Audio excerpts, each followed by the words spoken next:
Every morning, she woke before the sun, not because someone told her to, not because there was any deadline, not because anyone was watching.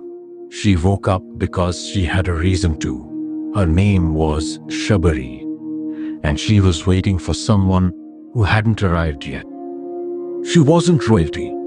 She wasn't beautiful in the way stories usually celebrate. She was a tribal woman, old, simple, forgotten by the world, in a small ashram on the edge of a forest that nobody visited anymore. Her guru, the great sage Matanga, had passed away years before, but before leaving, he told her one thing: Ram will come to you, Shabari. He will walk through this very forest, and he will sit in this very ashram. Wait for him. That was it. No date, no year, no guarantee. Just wait.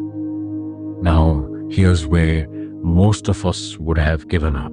A week, maybe a month, if we were feeling hopeful. But Shabari, she waited decades. Every single morning, she walked deeper into the forest and collected the most beautiful fruits she could find. Berries, wild mangoes, whatever was in season. And here's the part that always stays with me. She tasted every single one before keeping it. Not because she was hungry, but because she couldn't offer him something bitter. She had no way of knowing which ones were sweet without trying them herself. People laughed at her for this. Who pretastes food for a god? Who are you to think Ram is actually coming? You're an old woman, alone in a forest. Stop dreaming. She kept collecting. Every day she swept the path leading to the ashram. Every day she kept fresh water near the entrance. Every day she made the place a little more ready for a guest who had not yet arrived. I want you to sit with this for a moment, because what Shabari was doing is one of the hardest things a human being can do. She wasn't just waiting, she was living inside her waiting. There's a kind of waiting that destroys you, where every passing day feels like proof that you were foolish to believe, where hope slowly turns to bitterness, where you stop preparing because preparing feels like embarrassing yourself. And then there's Shabari's waiting, where you wake up every morning and say, today might be the day, and if it isn't, tomorrow might be. And you keep the path clean anyway. You keep tasting the berries anyway. You keep the water fresh anyway, not out of blind stubbornness, but out of something much quieter, faith that has made peace with time. And then one afternoon, he came, Ram, in the middle of his most painful journey, searching for Sita, lost, tired, walked into her forest. And somehow, of all the places he could have stopped, of all the ashrams and kingdoms and palaces that would have opened their doors to him, he came to her small hut.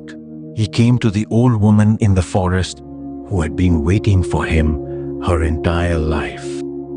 He sat down. He called her Mata, mother, and she, with hands that had been preparing for this moment for longer than most people hold on to anything, offered him the fruits she had tasted herself, one by one. The ones she had decided were worthy.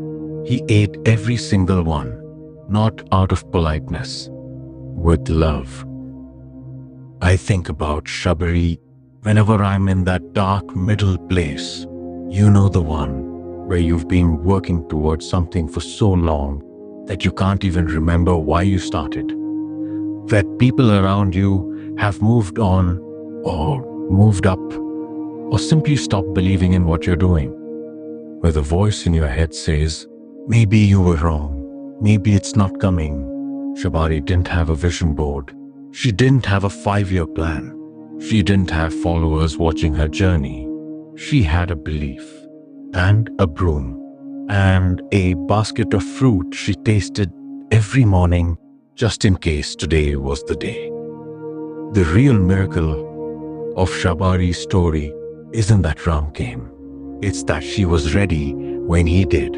After all that time, she hadn't become bitter. She hadn't become lazy. She hadn't stopped preparing. The waiting hadn't hollowed her out. It had filled her.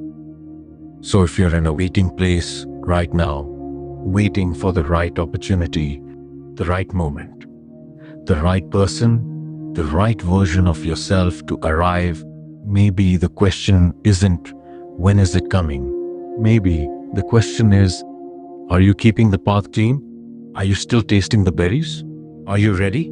Because Shabari's story tells us something that no productivity book ever quite says this way. The ones who wait with purpose don't just survive the waiting. Oh, they become someone worth arriving for.